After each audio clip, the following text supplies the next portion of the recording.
Good morning, good afternoon, good evening, whatever time it is that you're watching this. Hello from my place where I'm sheltering in place to your place where you're sheltering in place. Thank you for all you're doing to shelter in place.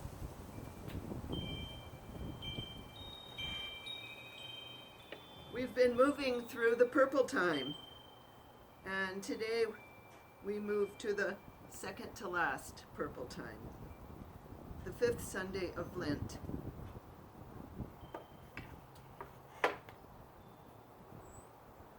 Purple is helping us get ready for the mystery of Easter, which is coming.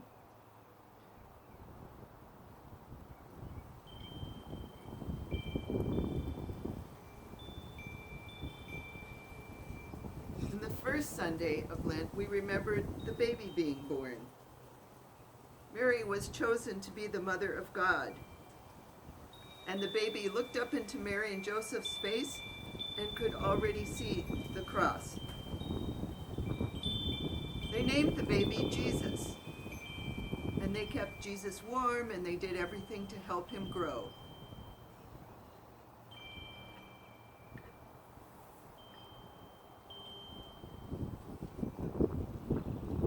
When Jesus was about 12 years old, he went with his villagers to Jerusalem for a festival. After the festival, Mary and Joseph looked for Jesus in the crowd of villagers heading back home. They couldn't find Jesus anywhere. They hurried back through the great gates into the town of Jerusalem. They looked where they had slept last night. They looked in the marketplace. Finally, they found Jesus talking to the rabbis in the temple of God. Jesus was talking, and the rabbis were listening.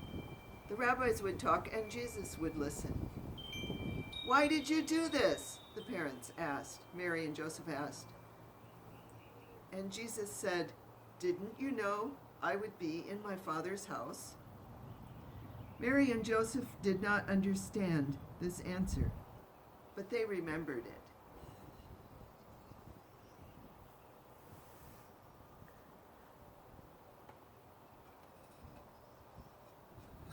When Jesus was about 30, he went to the Jordan River. His cousin John was baptizing people in the river. You can see the back of John's head here.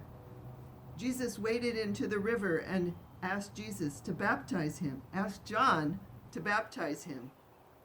John looked at Jesus as if for the first time. "Me baptize you? You should be baptizing me." But Jesus insisted, and so John took Jesus down into the waters of the Jordan River.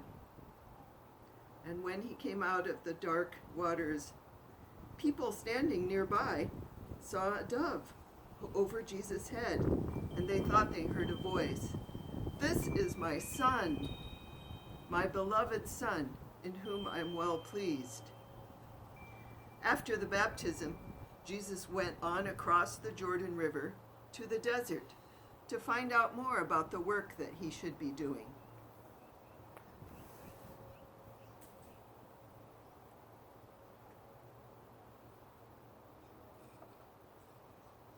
What was his work going to be? In the desert, Jesus stayed for 40 days and 40 nights. After the 40 days, he was quite hungry. It was as though a voice came to him and said, "Look at these stones. You can turn them into bread." "No," Jesus said. "People need other things than bread to be fully human." Then it was as though Jesus was on top of a tall temple, the temple of God, and the voice said to him, "Just go ahead, throw yourself down. The angels will take charge of you." Again, Jesus said, "No, do not tempt God." Then it was as though he was on top of a tall mountain, and the voice said, "Look around. If you follow me, you will be the king over all of these kingdoms." No, Jesus finally said, I am supposed to be a king, but not that kind of king. After that, the voice left Jesus alone. Jesus went back across the Jordan River and began to do his work.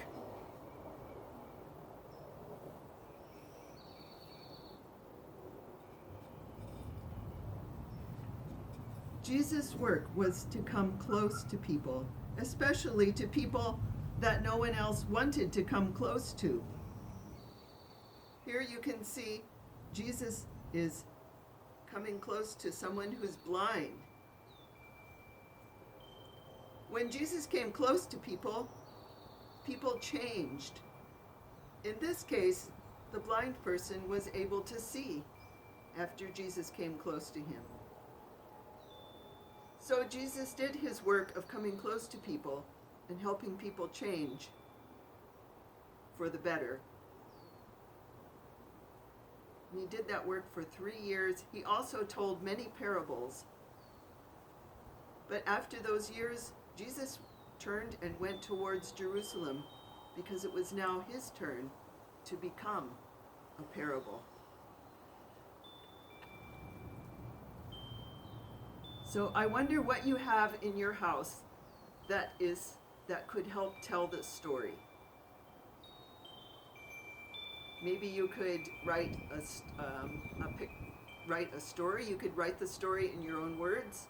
You could also, if you're reading and you have a Bible, you could go to the Gospel of Luke or one of the other Gospels and read about Jesus' work that he did.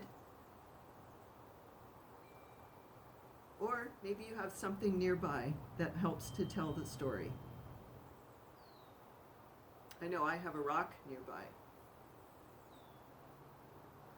Thinking of Jesus being tempted to turn the rocks into bread. You also might want to remember, what are your joys and worries right now? And in the moments that you have, you can turn off the video or you can do it with someone nearby. You can say your joys and worries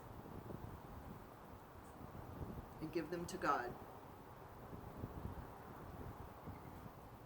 Let's end with the little verse that's like a prayer that starts with birds.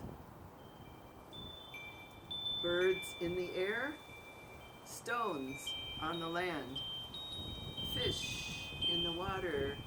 We're all in God's hand. And just with our hands